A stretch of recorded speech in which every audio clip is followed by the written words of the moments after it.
in RSG PH. Something to note here, Gideon, and this is an opinion of mine. I don't know how you feel about it and the folks back at home, but the lineup on RSG PH, even with the Angela, especially with the Angela, feels like they're going to have to take their time with the damage. Nothing comes quick. There's a lack of burst. There is a significant lack of burst, and you know, this is a little reminiscent of the previous series where when Bigatron Alpha are very much dedicated into making sure that their marksman is going to be the overall carry and majority damage dealer for their team lineup. And it makes sense, right? Like RSGPH, their lineup is literally all about peel. If they have a traditional front to front, it might be a little bit difficult for ONIC, but Coach Yeb, with the way that he's drafted and the way he set up boots on this Arla, he is getting ganked, but can he get out of this? Force the flicker, at least they got a resource out of him.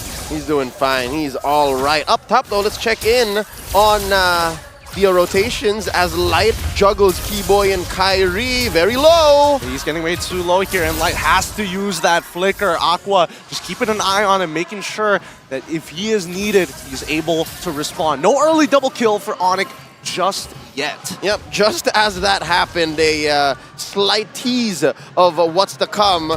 We showed the emblems, and there's nothing much out of the ordinary, save for maybe the fact that Nat's glue is rocking a common emblem. The biggest problem nowadays, especially if you are... Wait, hold on here. Nat's having to use split super early on to hold them hostage for as long as possible. He's going to get on top of Boots here. Ooh, doesn't pull him back into the pit, but instead Boots able to use the Vengeance to close the distance towards that gold crab.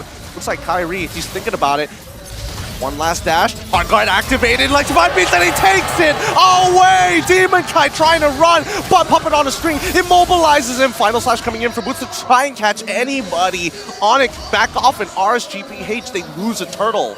That which RSGPH lacks, ONIC provided. You see that burst? You see Kyrie taking the stacks from the gold off and like already 3, 2, poof, plus the retry. Could have sworn this young man had 2 thumbs on his right hand. It's so visual. No, because that's what we saw, right? Like that's exactly how you explain how Kyrie stole the turtle for ONIC, because you could have sworn RSG was going to have it. I agree. I totally agree with you here. But with the rotation coming in from Kyrie, RSGPH are giving him a lot of respect. They know that in this stage of the game, he is going to have some relevant damage if he has electrifying beats ready to go. But like Mirko mentioned earlier, right? They were hoping to put Iman on that Purify, you know, force him into that situation. But Iman, he's like, no, I'm going to greed out for this. As long as I don't get hit, I'm going to be able to flicker out of some tight situations. Yep, this is martial arts fundamentals. Don't make your block just a block. Turn it into an attack. So as he flickers back, he's throwing out more light wheels. So that's where he's put in to this machination of RSGPH's all-in lineup. We'll see how that works and exactly when it kicks into gear, because as it is, there's very little damage that RSGPH is presenting. Yeah, it really is. Iman, he really has to pull out some Wing Chun here to make sure that ONIC, it doesn't really get to punish him. But it's tough. It's really, really tough, right? Because if we're talking about, deep striking missiles, Kyrie, #1. And it's reinforced with the extra bit of shields coming in from the hard guard. Aqua flickering forward, but doesn't find enough distance to land the Divine Judgment. Oh, since game 1, and this is coming from a big Aqua fan, Aqua's been playing on Aqua-like. This is uncharacteristic of this mid laner. I'm a big fan of him. Could have sworn he was going to get the nod for MVP in MSC 2022, but here, it's difficult to imagine how they're going to ramp up into the mid-game. He gets caught by an ultimate splash! Yep, he pulls on in, and here we go! A Numenor Blast on to 3, but Kyrie's walking right on up. Demon Kite's able to take the turtle just in time. Electrifying beats, dealing some decent damage, but really isn't enough. Aqua's death allowing RSGPH to take a turtle. All right, it could have been worse, but at least, okay, hear me out. Weird trades like that couldn't be punished as hard as usual is good for a lineup that wants to scale. Unless it was a total wipeout or a huge trade like a 2-for-1, 3-for-1, this will help RSGPH's all-in the long run. But you still got to get there. Again, that's been the story since game 1, right? You can get inches, but how do you get through the last stretch, the home stretch, that final mile? I think, you know, when the time comes, that's when RSGPH will start thinking about it, right? Because they just want a team fight. They want to slow things down. And as long as they are at least within arm's reach of ONIC, they've got a really good chance. On the opposite end, right?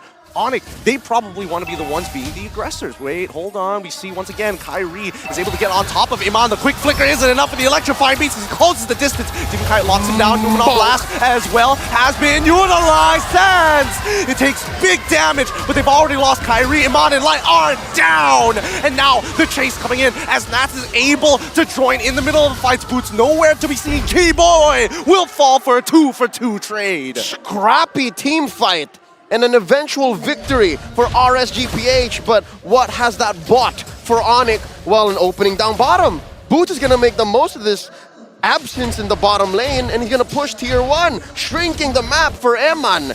And this opens up a problem. Oh wait, oh, close call. Kyrie secures. He secures, but let's also notice the collapse on towards Light's side. Immerse popping his ult as well. Boots forcing the flicker on out of there. And funny enough, Sans not even thinking about saving Boots' life. He knows he's going to be okay. Stop side. Potential dive coming out as CW. Oh, the hard guard is going to save his life from this dive. Nats and Aqua, they're on the run. But CW is like, no. Yes, pull me closer. I want to get closer to Aqua. But no, it's fine. Keyboy down, and as well as calling in Kyrie. They want to dive 2v2 electrifying beats as well. Locking him down. They finally kill on towards Aqua's side, and now Nats all by himself without split is left to dry underneath his turret. That's going to be 2 kills for the side of ONIC. Oh man, art imitates life, just like how we are in the home of ONIC in Jakarta. They're making the Land of Dawn the same thing. It's like they're in control of every single entry point, and ONIC knew clearly that RSGPH were taking the turtle, and they made the most of it and punished top lane. CW is trying to clear out this wave. It's blazing too wet. Even Sans holding onto his trigger Hello. finger. Boots is taking way too much damage, and all right, he gets the back off for now. Even RSGPH respect the fact that the Heart Guard is quite the hair puller. All right, looking at the item game so far, Nats has a interesting build here. He wants to respect the damage that Kyrie and Sans are putting on the board, and then from there he'll build physical defense. Looking at Aqua, has a Clock of Destiny here. Eman at least is just down to 100, 300 gold. Yeah, that's actually not too bad considering everything that's happened across the game. With the biggest lead going on to Kyrie so far with a 1.2k lead, it's great, right? Holy Crystal, 8 minutes into the game. And you can expect that the Blood Wings are up next, right? That's just how Joys are built in the current metagame. RSGPH making the most of the relative silence in team fights for the past couple of minutes, pushes up top. This is already, Gideon, I gotta say, much better than game 1. Significantly better, in a matter of fact. However, I am a little concerned for Aqua right now. Let's see whether he recovers from that sort of mental damage after not having to play the game at all to now, possibly being the key to breaking open ONIC. All right.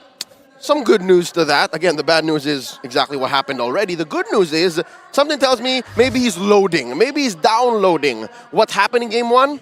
And so far, what the early and mid game looks like here, and then eventually he'll break out into those last moments from game 1. Remember that, wherein they played that defense in the base so well? And now it's all the more possible. The propensity for plays like that to happen in game 2 has just skyrocketed. And that's why RSGPH just making sure that mid-tier 1 does not fall. They don't mind having no side turrets at all, because that means ONIC would have to go super deep in if they want to even put any points of damage into the inhibitor turrets. Yep, again, taken off from where they left off in game 1, playing pause. 9 minutes, 30 seconds in, Boots. He's going to take a little bit of damage here. Sans, it doesn't look like the hard guard's coming out just yet. He's ready for it. He's waiting for it. Boots, he's able to go. Kyrie, in the matter of fact, actually gets the hard guard into the middle with the electrified beats. The damage is good. Aqua is gone. Numenor Blast trying to disengage. It's tough, but Boots falls down to Nats and CW. Despite it all, that sprint is keeping him nice and healthy. He's kiting out of his mind.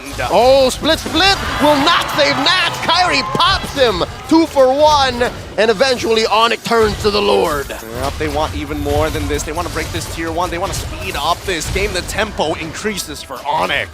Lord here, 3/4 of its health down and up, approaching halfway point. 10.5 minutes in. Yeah, they're going to blitz it. ONIC is going to score this major objective.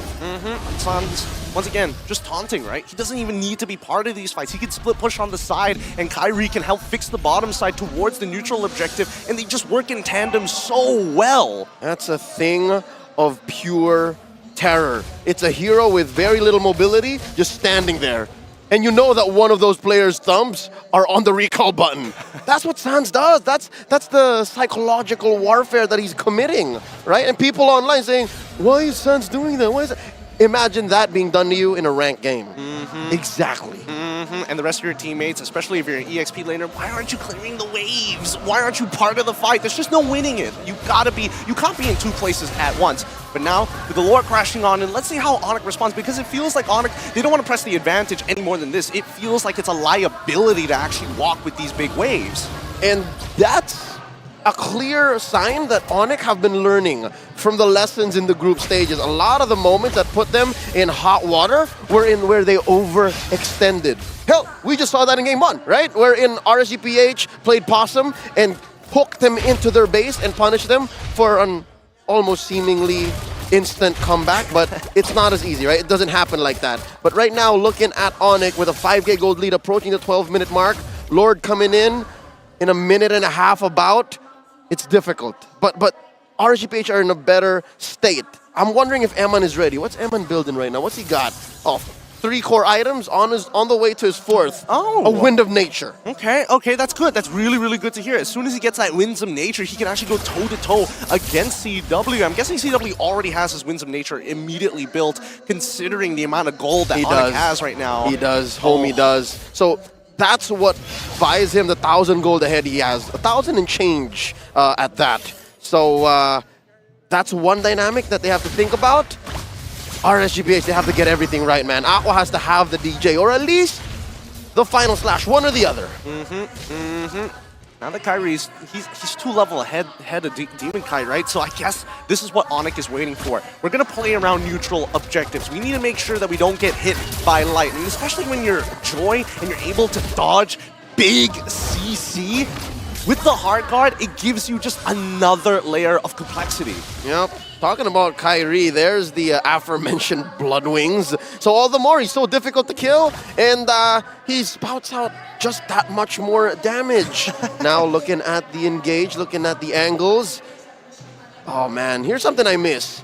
Light finding himself all the way in the back. If you'll remember, folks, in recent history, I'm talking maybe 6-9 months back, you know how Light finds these odd bushes that you could have sworn he couldn't have gotten there? It's so odd. RSGPH are playing so conservative now. Exactly, but ONIC, you've seen their preparation before. That's how they won game number 1, right? Just raw preparation. Coach Jeb's genius, the pose, it all comes in together. That's right, and now, come to think of it, maybe it's less how RSGPH are conservative. Maybe ONIC are just cleaning up these bushes so well that Light can find himself in. Again, it's Boots here at the front. All right, okay, CW, he has to kite this a little bit better, but now instantaneously you see that Kyrie with the electrifying beats as well, and the heart got on towards Nats' side. That Athena shield keeps him alive, but they've already taken out Demon Kite. This Lord is ONIC's to take. Oh wow, Keyboy! Oh! Grand Theft Orange! The MSP 2023 MVP just stole the orange buff right in Eman's face! My jaw literally just dropped. I'm like, no way he's gonna get that. No! Ring of Order, I did. This has got to be so frustrating for RSGPH. It feels like every smart move that they think of, ONIC is already right at the front door. You know what's worse? Keyboy had nothing. He's building like weird little baby items, like elements to it. So it was just off of pure mechanics and timing. Yep, it's, I mean, what can you do? What can you do? You can't win them all. You cannot win them all. But with this Lord pushing on, I want to see whether ONIC is going to do the same thing, right? Are they just going to play possum and not walk with the waves? Or are they waiting for RSGPH to actually make the mistake? It's a Luminous Lord marching up through top, and there is a closer wave in mid and bottom. So this is to RSGPH's benefit. They can actually do some damage control here, given that they have, again, relatively less than ideal wave clear, and Nats comes in. All I mean, he gets pushed down now. Oh! Hey. Nearly a big turnaround for the side of RSGP. HCW, you gotta be careful there. He's gonna top himself up with that wave and with the help of Sands at the same time, but here we go. This is where it gets dangerous. Ooh, key boy. Iman needs to be respected. His mid inhibitor's down. Kyrie's coming in for the backline. The instantaneous Winter Truncheon. You're not even gonna be enough. Iman dies instantaneously. CW in the back line. A double for Kyrie. The Blazing Duet has chunked them all for Kyrie to eat them all up. Mistakes were made, and ONIC are looking to close it out. Just 2 defenders left, and the base goes down.